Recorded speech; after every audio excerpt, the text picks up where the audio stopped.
आपके साथ सिमरन और आप देख रहे हैं पर्ल्स 24 न्यूज। आपका स्वागत है उत्तराखंड के बुलेटिन में। पहली खबर का रुख करेंगे जो है राजधानी देहरादून से, जहां उत्तराखंड के मुख्यमंत्री के नशा मुक्त प्रदेश बनाने के संकल्प को सफल बनाने के लिए उत्तराखंड पुलिस का सूबे में ताबड़तोड़ एक्शन प्लान चल रहा है। इसी क्रम में एसएसपी दून अजय सिंह के एक्शन से दून पुलिस को बड़ी सफलता हासिल हुई है। लाखों रुपए के साथ 3 नशा तस्करों को पुलिस ने गिरफ्तार किया है। एसएसपी ऑफिस में आयोजित प्रेस कॉन्फ्रेंस में मीडिया को इस बारे की जानकारी दी गई है। देखिए पूरी रिपोर्ट।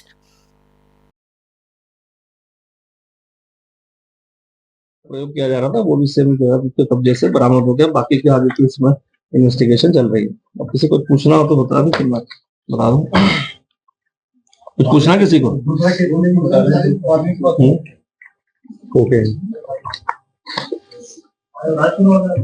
इसी तरह राजपुर में भी है, अभी जो है 3 लोग को अरेस्ट किया गया नशा तस्करी में। इसमें 20 ग्राम अवैध कोकीन और 7 LSD ब्लॉट्स कहते हैं जो उसकी वो बनती वो बरामद हुई है। इसमें भी 3 लोग जो अरेस्ट हुए लोकल यहीं पर निवासित थे।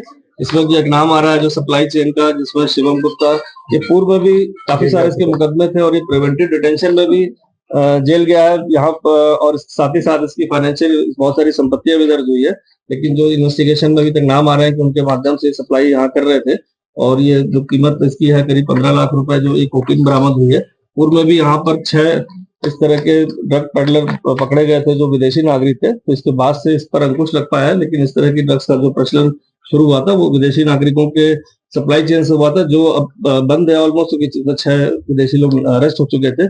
उसी सप्लाई चेन से जुड़ा हुआ ये भी नाम था शिवम गुप्ता, जो लगातार नाम बदल के यहाँ से, क्योंकि इस पे काफी सारी कार्रवाई हो चुकी थी, तो स्वयं ना करके अपने अन्य लड़कों के माध्यम से यहाँ सप्लाई की चेन प्रारंभ कर रहा था, जिसमें 3 लोग की अरेस्ट हुई जो उससे जुड़े हुए थे। तो ये थाना राजपुर की घटना।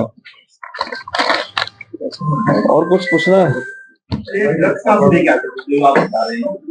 ये एक्चुअली ये चैनल बताया कि इसमें जो मेन अभियुक्त अभी जो सप्लाई देने वाला शिवम गुप्ता, वो पहले भी प्रिवेंटिव डिटेंशन, मतलब उसको 6 माह के लिए प्रिवेंटिव डिटेंशन हुआ था उसका, और उसकी संपत्तियां भी फ्रीज कर चुका है यहाँ पर। लेकिन तब से वो इनएक्टिव हो गया था लास्ट 4-6 महीने से। और ये जो सोर्स है पूछताछ से पता चला कि वो उसी के माध्यम से अब डेफिनेटली अभी वो फरार है, क्योंकि यहाँ पर इतनी सारी कार्रवाई इस पर हो गई थी। तो वो देहरादून में ना रहकर कहीं अन्य जगह से इनको सप्लाई करने की फिराक में था, जब 3 लोग के माध्यम से।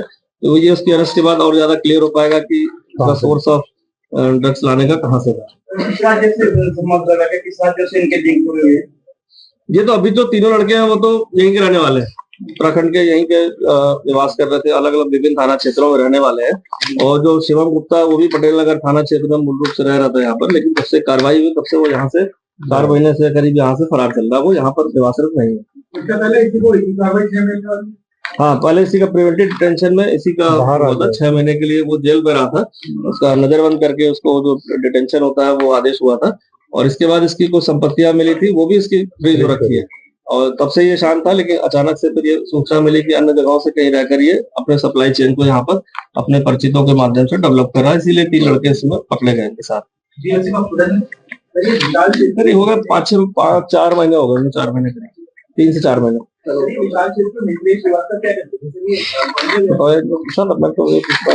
ये बेसिकली इसी के जो कुशार गुप्ता है, जो मेन मुलजिम जिसके पास से बरामद हुई है, इसी के दोस्त हैं। इसमें बेटन इन्हीं के साथ था। ये बेसिकली एक कैफे चलाता है और उस कैफे के माध्यम से ही कंडोली में कैफे चलाता है, रेस्टोरेंट है, तो उसी के माध्यम से इसका आना जाना था, इसके विशाल का भी। और दूसरा जो लड़का इसके साथ पकड़ा जो है, तो उठना बैठना साथ साथ में था। तो पूछताछ में जानकारी हुई है कि शिवम गुप्ता ही इनको जो है वो माल सप्लाई करता था। अब जब वो पकड़ा जाएगा, वो कहाँ से, उसकी ओरिजिन कहाँ से थी, कहाँ से लेके आता था, कितनी लेके आता था, वो तब और जानकारी मिल पाएगी। ये पता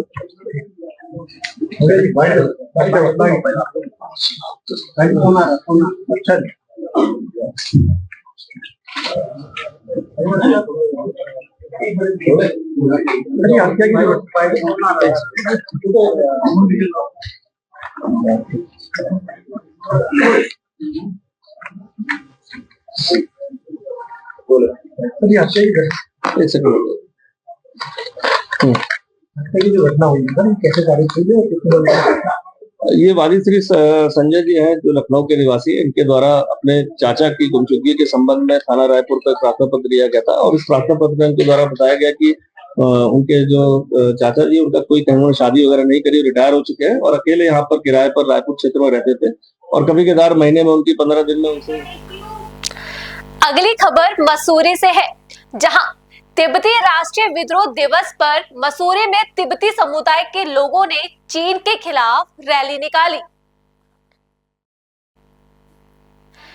हैप्पी वैली से शुरू हुई इस रैली में तिब्बती आजादी की मांग को मुखर किया गया।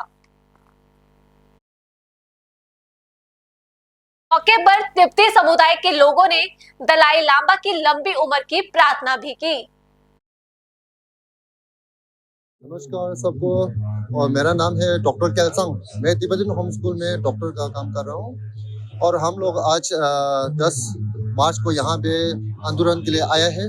इसका कारण ये है कि चाइना लोगों ने हमें आज तक आज़ादी के नहीं दिया और आज 66 डे हो गया आज़ादी। हम लोग अपराइजिंग के खिलाफ बोल के, चाइना के खिलाफ चाइना लोगों ने पूरे दुनिया में परेशान कर दिया, लेकिन खासकर तिब्बत में हमारे की जो आज़ादी है पूरा छीन लिया और जो तिब्बती में बचे हैं उन लोगों को तिब्बती स्कूल से निकाल के अपने चाइनीज बोर्डिंग स्कूल में डाल रहे हैं। और जो तिब्बत से आने के लिए जो पहले तिब्बत बहुत आते थे वो सबको बहुत सिक्योरिटी की दिक्कत करके आजकल आने भी बहुत कम हो गया है। इसलिए तिब्बत का जो भारत में अभी शरणार्थी है वो कम होते जा रहा है और तिब्बत में जो है वो लोगों को चाइना सिखाते सिखाते तिब्बत की जो मौजूद कल्चर है, जो लैंग्वेज है, सबको मिटाने की कोशिश कर रहा है और जो नेचुरल रिसोर्सेज है उन लोगों को पूरा निकाल रहे हैं, पूरा डैम लगा रहे हैं, सब जगह में परेशान हो रखा है पूरे देश को। और चाइना लोगों ने कि पहले तिब्बत की आज़ादी थे तब भारत के साथ सुरक्षा था अच्छा से। अब तिब्बत को जब चाइना ने 1959 से पूरी तरह से कब्जा कर लिया, उसके बाद अब भारत के ऊपर भी संकट बढ़ गया है। जैसे कि आप 1962 वॉर में देख सकते हैं, चाइना लोगों ने बहुत युद्ध किया, भरोसे पहले ट्रीटी वगैरह रखा कि हम लोग शांतिपूर्वक रखेगा, लेकिन उसको उल्लंघन करके पूरा आक्रामक कर दिया। उसके बाद गलवान में भी उन लोगों ने अटैक कर दिया, भारत की सेना लोगों को मार दिया, तिब्बत के लोगों को मार दिया। इसलिए हम यहाँ पे झंडा इसलिए उठा रहा है कि तिब्बत को आज़ाद के लिए, तिब्बत की आज़ादी के लिए हम लोग झंडा उठा रहे हैं। भारत सरकार से क्या मांग कर रहे हैं? हमारे भारत सरकार से निवेदन है कि तिब्बत लोगों को सहयोग करे सब तरीके से। प्लेटफॉर्म जहाँ पे यूएनओ में बात कर सके तो बात करे, जहाँ पे चाइना लोगों की लीडरशिप से मिलते हैं उन लोगों के हमारे लिए बात करे। हमारे जो तिब्बत के इंस्टीट्यूशन जो भारत के अंदर है उन लोगों से सहायता करे। हम भारत के सरकार से निवेदन करते हैं। राम जी क्या कहना चाहेंगे? आज आपके द्वारा रैली निकाली गई है, आज़ादी की मांग कर रहे हैं, क्या है पूरा मामला? आज हमारा वो 1959 से स्टार्ट हुआ है तो आज 66 ईयर हो गया। तो आज तक हमारा मतलब जो भी है चाइना ने पूरा कब्जा कर रखा है, जो भी मानव अधिकार कुछ नहीं है। और ऊपर से जो भी हमारा आजकल बच्चे हैं, छोटे छोटे बच्चे, उनको चाइना में नहीं जाके पूरा उसका ब्रेन वॉश कर रहा है कि ताकि हमारा मतलब पूरा क्या कहेंगे उसको, मतलब पूरा नष्ट करते।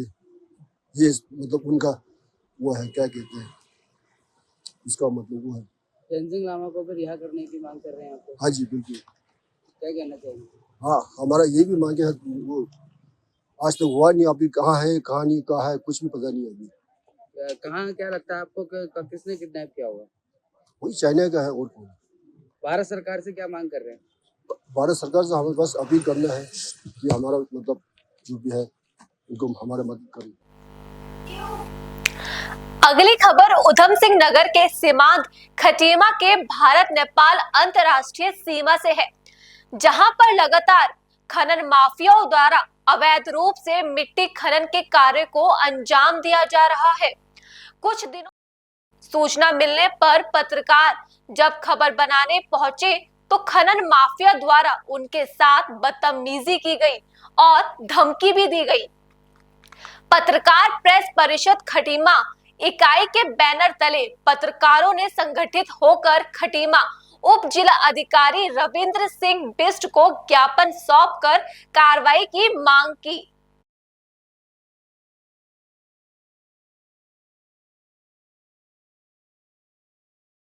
ये सिसैया का मामला बता रहे हैं जिसमें कुछ खनन माफियाओं द्वारा वहाँ पर अवैध रूप से मिट्टी का खनन किया जा रहा है और साथ ही साथ हमारे पत्रकार बंधुओं से अभद्रता भी की जा रही है। तो उसको मैंने संज्ञान में ले लिया है।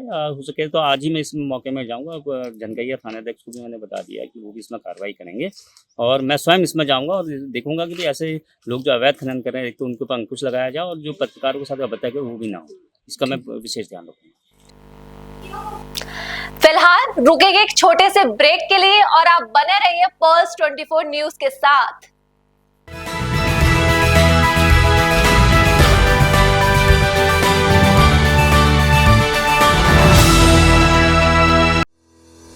रोजगार डेवलपर्स, अ यूनिट ऑफ रोजगार डेवलपर्स एंड प्राइवेट लिमिटेड। घर वहीं जहां हो आपका भरोसा। पिछले 15 सालों से आपके सपनों का घर हमारी प्रतिबद्धता। रोजगार डेवलपर्स का पता है शिमला बाईपास रोड, गणेशपुर, देहरादून। रोजगार डेवलपर्स से संपर्क करने के लिए अभी डायल कीजिए 9897054026 पर या 8433207910 पर।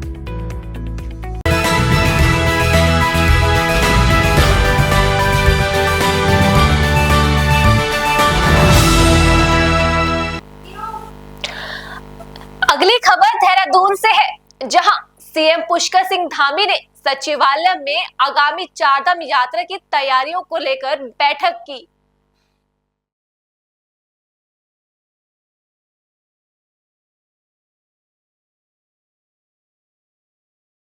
अवसर पर कैबिनेट मंत्री सतपाल महाराज और डॉक्टर धन सिंह रावत भी मौजूद रहे।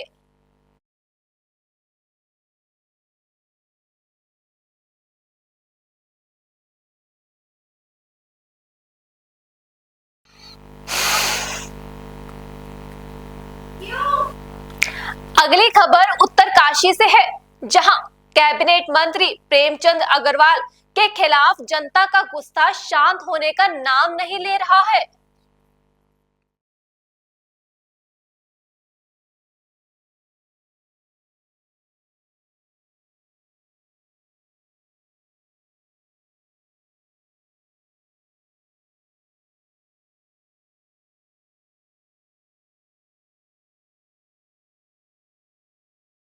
कड़ी में कांग्रेस पार्टी के कार्यकर्ताओं ने विशाल जुलूस निकालकर मंत्री प्रेमचंद अग्रवाल का पुतला दहन किया।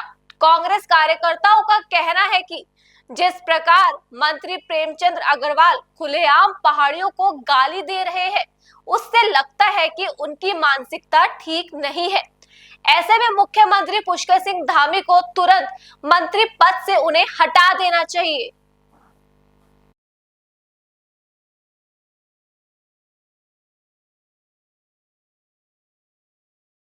है और इनको भारतीय जनता पार्टी को तुरंत प्रेमचंद अग्रवाल को अपने पद से हटा देना चाहिए।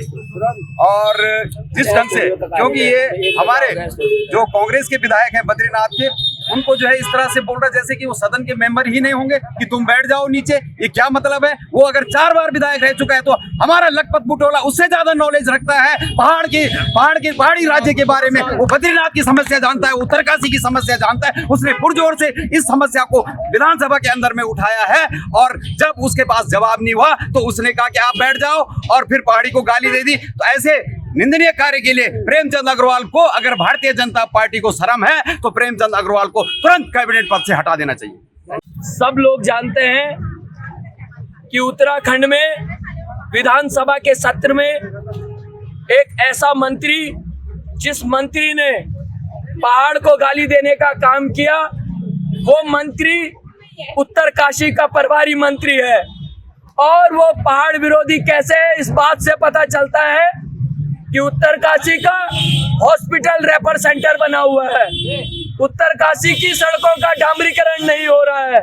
उत्तरकाशी की नेटवर्क व्यवस्थाएं ठप पड़ी हुई है और ऐसी कई मूलभूत सुविधाएं जो लोगों तक मिलनी चाहिए थी वो नहीं मिल पा रही है। वो इसलिए नहीं मिल रही है क्योंकि यहाँ का जो प्रभारी मंत्री है वो पहाड़ विरोधी है और उत्तरकाशी एक पहाड़ी जिला है।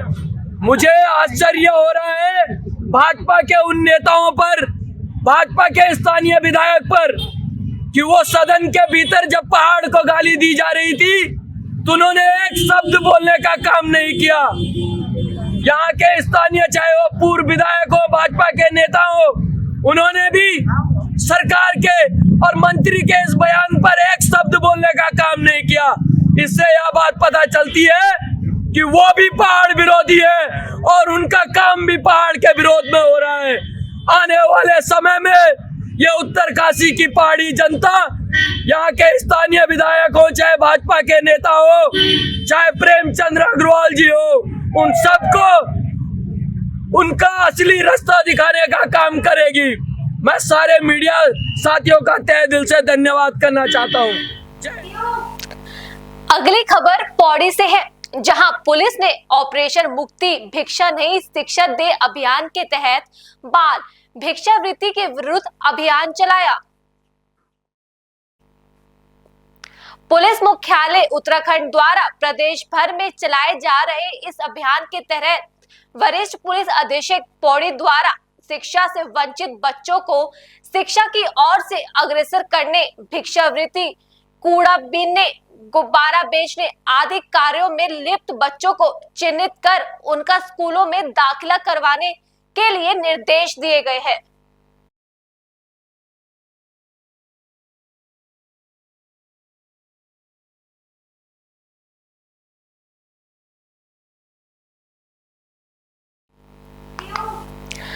अगली खबर पौड़ी से है, जहां प्रदेश के सीएम पुष्कर सिंह धामी ने मुख्य सेवक संवाद जन समस्याओं के त्वरित समाधान हेतु जनपद पौड़ी गढ़वाल के अंतर्गत यमकेश्वर खंड के कोठर गांव में ग्रामीणों के साथ वर्चुअल संवाद किया।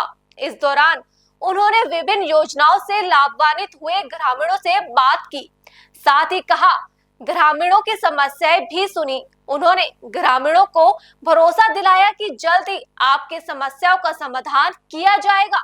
सीएम ने जिला अधिकारी को निर्देश दिए, जिन लोगों द्वारा अपनी समस्याएं रखी है उनका समाधान करना सुनिश्चित करें।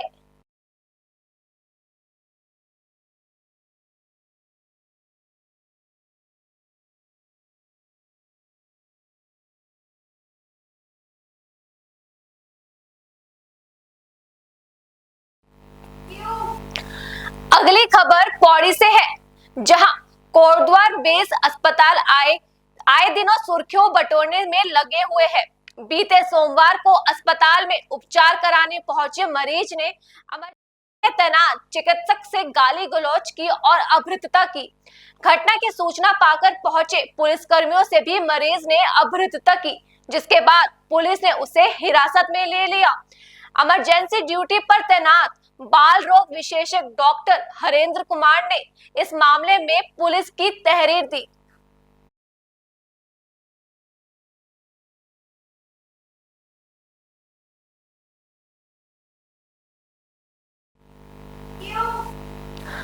अगली खबर देहरादून से है, जहां मार्क्सवादी कम्युनिस्ट पार्टी ने उत्तराखंड सरकार के बिजली विभाग के निजीकरण के फैसले और स्मार्ट विद्युत मीटर लगाने का विरोध किया है।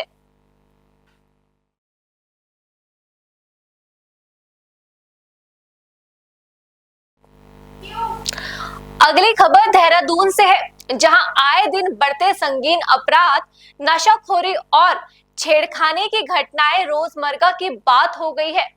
देहरादून राजधानी के डोईवाला क्षेत्र के लच्छीवाला के नजदीक भी एक छेड़खानी का मामला सामने आया है, जिसमें डोईवाला क्षेत्र में स्थित एक मिक्सचर प्लांट में कार्य कर रहे दानिश नाम के एक मजदूर द्वारा एक नाबालिग लड़की को बहलाए फुसलाने एवं पर्ची में अपना मोबाइल नंबर देकर पिछले काफी समय से परेशान किया जा रहा था। इसका संज्ञान लेकर कुछ हिंदू संगठनों ने तहरीर देकर कार्रवाई की मांग की है, जिस पर पुलिस ने मामला पंजीकृत कर लिया है।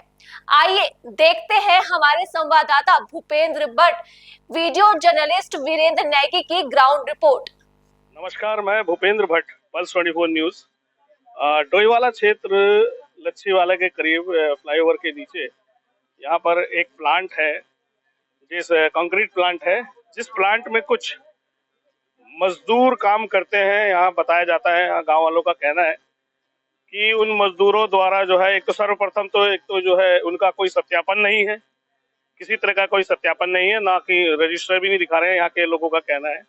और यहाँ कुछ संगठन के लोग भी आए हैं, क्योंकि यहाँ के कुछ मजदूरों द्वारा जो है वो एक छेड़खानी का मामला आया है कि पास में यहाँ जो रिहायशी कॉलोनी बस्ती है, उस बस्ती के अंदर रहने वाले कुछ लोगों का कहना है कि यहाँ के कुछ मजदूर जो है वो कुछ संदिग्ध परिस्थितियों में जो है रेकी करते हैं और छोटे छोटे हमारे बच्चों को जो है उनके साथ छेड़खानी करते हैं। तो ऐसा ही एक मामला अभी यहाँ पर आया। कुछ क्षेत्रवासियों ने ऐसे एक दानिश नाम के एक मजदूर को पकड़ा है और जिसे पकड़ के पुलिस चौकी में उसको जो है पुलिस थाने में ले गए हैं अभी, और उसके खिलाफ जो है उन्होंने अपनी तहरीर दी है।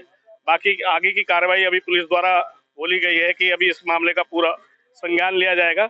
आइए कुछ लोगों से जानते हैं कि वो किस उसमें जानते हैं। आप यहाँ पर संगठन के कोई मंत्री। नमस्कार साहब, आपका शुभ नाम क्या है? जय श्री राम। प्रखंड मंत्री बसंत बजंगलोर। अच्छा जी, क्या मामला है? ये पूरा मामला क्या है? ये सर मामला यहाँ का नहीं है, हर जगह उत्तराखंड में जहाँ भी देखो जो भारी लोग आ रहे हैं निरंतर अपराध करते जा रहे हैं। और अगर इनसे कुछ पूछो, वेरिफिकेशन पूछो तो बोलते कल ही आया है। जिस बंदे ने कल गुनाह किया उस बंदे को यहाँ पर करीबन 2-3 महीने हो गया है, लेकिन उसका वेरिफिकेशन नहीं है। अच्छा, जो बंदा दानिश नाम का है, वेरिफिकेशन नहीं है। तो आप लोगों ने उसको पकड़ के अभी पुलिस ने पकड़े अभी थाने में लॉकअप में। अच्छा। तो आगे की क्या आप लोगों का हुआ है यहाँ पर? आगे ये मालिक यहाँ जो प्लांट का जो मालिक है जी, तो वो मालिक आए, उनके संज्ञान में है ये मामला? मालिक को नहीं बुलाया है, काम करने के लिए मना नहीं है, काम कीजिए लेकिन डिसिप्लिन में, अनुशासन के तहत। यहाँ पर किसी की माँ बहन है, बेटी है, वो लोग क्या कहते हैं गरीब हैं और उनको बरकला करे, उनको लालच दे करके उल्टे सीधे काम करते हैं। यहाँ के नहीं, जितनी भी उत्तराखंड जो सारी जगह हर जगह ये हाल है। तो ये मामला था क्या बेसिकली, मतलब किस तरह से क्या वो जो जिसको गिरफ्तार किया गया अभी जिसको पुलिस ने, उसमें मामला क्या है? ये बंदा रात को यहाँ से गया, बगल में कोई नाबालिग लड़की 13 साल लड़की को छेड़खानी करके आए। अच्छा, छेड़खानी करके आए। पहले तो वो लड़की ने कुछ डर की सहम गई, लेकिन तो बाद के लोग आसपास लोगों ने बताया बंदा कौन है, तो उसने डर के बताया कि ये बंदा ही मुझे छेड़खानी कर रहा है। अच्छा, तो अभी इसमें क्या आपके संगठन की तरफ से क्या आगे की वो है? इसमें कार्रवाई होगी, इसका वेरिफिकेशन क्यों नहीं हुआ? जितनी बंदे यहाँ पर काम करें वेरिफिकेशन होगा सबका, लेकिन इनके पास अभी तक कोई हमने तो इसका अटेंडेंस रजिस्टर दिखा रहे हैं, न कोई वेरिफिकेशन दिखा रहे हैं। अच्छा, मतलब कुल मिला के जो है ये मानकों को ताक पे रख के। तो देखिए कहीं ना कहीं ये स्थिति देखने में आ रही है कि ऐसे कई जो है प्लांट हैं या ऐसे कार्यालय हैं जहाँ पर बाहरी क्षेत्र से आए हुए अन्य राज्यों से भी आए हुए मजदूर काम करते हैं, लेकिन उनका कोई सत्यापन जो है नहीं है। और साथ के साथ कहीं ना कहीं ये पुलिस की भी नाकामी मैं बोलूंगा कि पुलिस एक तरफ तो दावा करती है कि हम बाहरी लोगों का सत्यापन करते हैं, लेकिन ये मामला तो बिल्कुल डोईवाला से मात्र 1 किलोमीटर, डोईवाला थाने से 1 किलोमीटर का मामला है जहाँ ये घटना हुई है। क्योंकि ये तो एक घटना है जो सामने अभी आ गई है, ऐसे इस तरीके की विशेष और भी घटनाएं हैं। तो और लोगों से भी जानते हैं। महिला है, नमस्कार जी, आप यही रहते हैं? जी, मैं जिला सहयोगी का डोईवाला राखी क्षेत्र। अच्छा, दुर्गा बहन से। हाँ जी, हाँ जी। तो आप लोगों को ये कब सूचना मिली? ये सुबह ही पता लगा हमें ना। अच्छा, हाँ जी। तो आप एक महिला है और इस तरह की घटना आपके क्षेत्र में घट रही है, तो भैया हम तो यही चाहते हैं हमारे यहाँ क्या कहीं भी ना हो, हमारी लड़कियाँ आज के डेट में कहीं सेफ नहीं है। वो 13 साल की बच्ची के साथ इतना बड़ा हादसा हुआ, अगर जो उससे छोटी होती उसे पकड़ के कुछ कर देता तो उसका जिम्मेदार कौन होता? बिल्कुल सही बात। वो तो बच्ची 13 साल की थी कि भाग गई अपने घर में। ऐसा नहीं होना चाहिए। इन लोगों को बुला रहे हैं, कोई आने के लिए राजी नहीं है, रजिस्टर मांग रहे हैं, कोई कुछ नहीं। मतलब यहाँ इसके जो मालिक अभी बात हुई आपकी? अभी मेरी तो नहीं हुई, मगर हमारे जो साथ के भैया हैं संगठन वाले उनसे बात हुई, वो कह रहे हैं आ रहे हैं। मगर हम ये चाहते हैं कि इन लोगों का सफाया ढंग से हो, दोबारा किसी बच्चों के साथ ये ना हो। हाँ जी, आइए उनके डैडी हैं, आप इनसे बात कर सकते हैं। हाँ जी, लड़की के। शुभ नाम? मैं दुर्गेश बोल रहा हूँ। अच्छा दुर्गेश जी, तो ये जो छेड़खानी की घटना जो बता रहे हैं, ये क्या आपके जी सर, एक्चुअली यहाँ से आगे लगभग 200 मीटर पे ही मेरा घर है। और 9 तारीख को एक बार आया वो लड़का, गया और बच्चे को पकड़ के नंबर दे के चले गया, अपना मोबाइल नंबर की फोन करना, जिसकी जानकारी मुझे, चूंकि मैं था नहीं, फोन के माध्यम से मुझे हुई। मैं कहा ठीक है मैं आता हूँ, फिर बात करता हूँ। फिर दूसरे दिन 10 तारीख को ऑलरेडी दोपहर में फिर से वो गया, फिर उसे बोलते हुए कुछ कहते हुए वो दौड़ के गई मम्मी को बोलने, मम्मी मम्मी चिल्लाई है, तब तक वो भाग के चले गया। कितने साल की है आपकी बेटी? 13 साल की है। अच्छा, फिर जी। तो उसके बाद फिर हमने पुलिस को कॉल करके इंफॉर्मेशन दी आज सुबह, और उसके बाद पुलिस कार्रवाई कर पुलिस ने अभी अपनी कार्रवाई की। जी। तो अभी क्या आगे की क्या मतलब पुलिस ने वो दिया? सर हमने एप्लीकेशन दी है, बाकी अभी आगे पुलिस उसकी कार्रवाई करेगी। फिर तो अभी किन धाराओं में अभी कुछ? सर अभी धाराओं का नहीं पता मुझे भी। तो आपकी किन से बात हुई चौकी में? सर थाना इंचार्ज थे सर। अच्छा, आप थे उनसे बात। जी। तो चलिए, तो फिर आगे की अभी जो है, और ये दूसरा अभी ये जो प्लांट जो यहाँ पर है आपके घर के सामने ही जो आप बता सर एक्चुअली हम तो इस प्लांट से बहुत परेशान हैं भविष्य से भी, लेकिन ठीक है, जो चीजें हो रही थी हम भी बर्दाश्त करते आए, कोई बात नहीं है। सड़कें खराब हो रही, रोज दिन परेशानियां हो ही रही आने जाने में। सड़कों की स्थिति इतनी बुरी है कि पैदल चलना मुश्किल है, लेकिन तब भी हमने कभी कुछ ऐसी बात करते थे, कभी वो आके ठीक करके चले जाते थे, छोटी मोटी बातें होती थी। लेकिन इस तरह की घटना ये मतलब चिंतनीय है। चिंतनीय है कि भाई साहब ये तो 200 मीटर है, और यहाँ से तो रात के अंधेरे में फिर क्या होगा। तो आप नॉर्मल जो है आपका ऑफिस कहाँ है? सर ऑफिस तो मेरा भानिया वाला है, हमारा आना जाना काम करता रहता। आपके कितने और भी परिवार में कौन-कौन? सर मैं वाइफ और 2 बेटी है मेरी। ठीक है, चैनल से बात करने के लिए दुर्गेश जी बहुत बहुत धन्यवाद। तो आप देखिए जिस तरह की ये घटनाएं यहाँ पर घट रही हैं, और आइए जानते हैं यहाँ पर एक और यहाँ पर क्षेत्र निवासी। हाँ, आपका शुभ नाम क्या है? जितेंद्र भाई।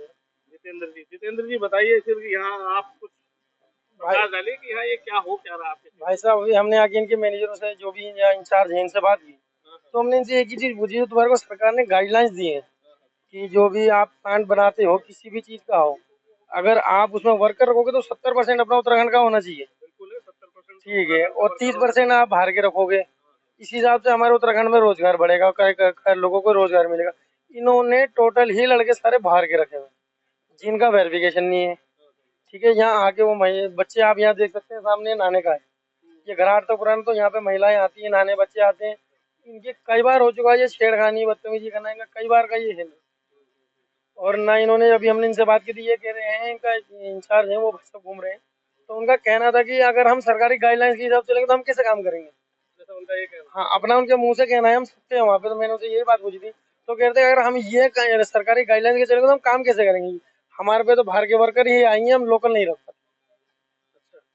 इनका कहना ये था। तो कहीं ना कहीं ये जो है सरकारी मानकों के आधार पर देखा जाए तो इनके मालिकों को, जो भी प्लांट के मालिक हैं, उनको इस बात का संज्ञान लेना चाहिए और सोचना चाहिए कि कहीं ना कहीं इसका संज्ञान यहाँ के जो है सरकारी प्रशासन को भी लेना चाहिए कि जिस हिसाब से मानकों को ताक पर रखकर यहाँ पर ये प्लांट में कार्रवाई हो रही है या लोगों को रखा जा रहा है, तो कहीं ना कहीं ये उत्तराखंड के जो लोग हैं, लोकल लोग हैं, जो उनके साथ कहीं ना कहीं ये एक भेदभाव है। क्योंकि 70% जो है कर्मचारियों को उत्तराखंड में अगर कोई भी प्लांट लगता है तो उनको रखना चाहिए, लेकिन यहाँ इनका कहना है कि यहाँ के लोकल लोगों का कि यहाँ पर मात्र 30% लोगों को रखा गया है, बाकी सारे भारी लोग हैं और लगभग लोग भारी हैं। तो कहीं ना कहीं इस विषय पे इसका संज्ञान लिया जाना अति आवश्यक है। संगठन से है ना, आपका शुभ नाम जान सकता हूँ? मेरा नाम है देवेंद्र सिंह राणा, मैं खंड मंत्री बनने वाला विश्व हिंदू परिषद बजरंग का। अभी जो इस संज्ञान में आया है कि लड़की के साथ छेड़छाड़ हुई है,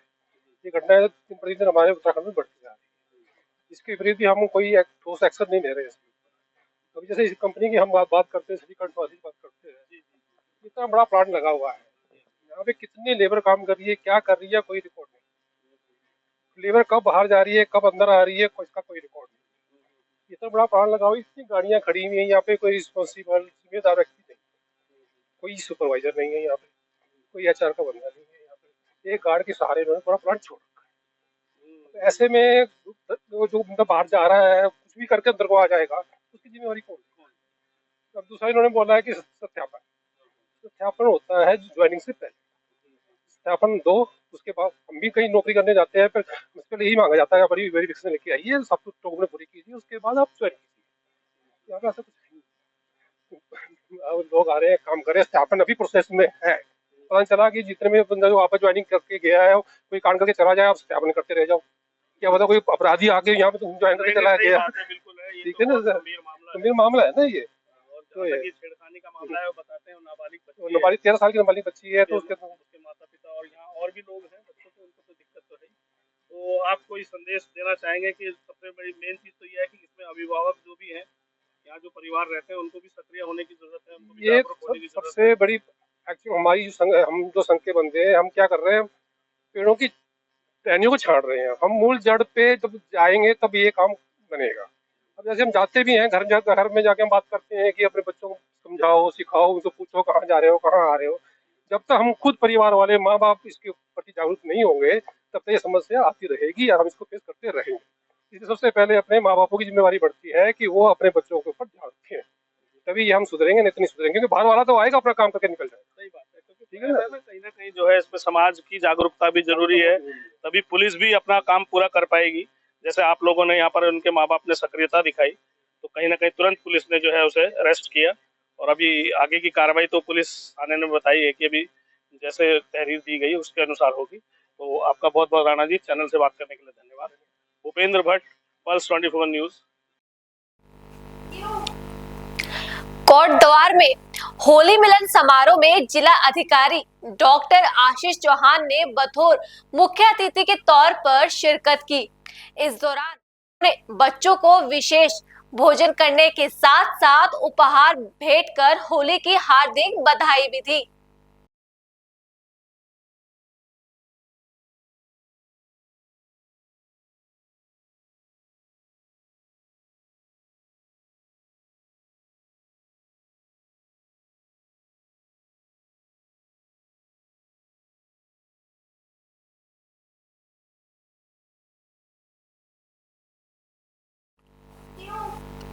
फिलहाल इस बुलेटिन में इतना ही। बाकी की तमाम खबरों के लिए आप बने रहिए पल्स 24 न्यूज के साथ और मुझे दीजिए इजाजत। नमस्कार।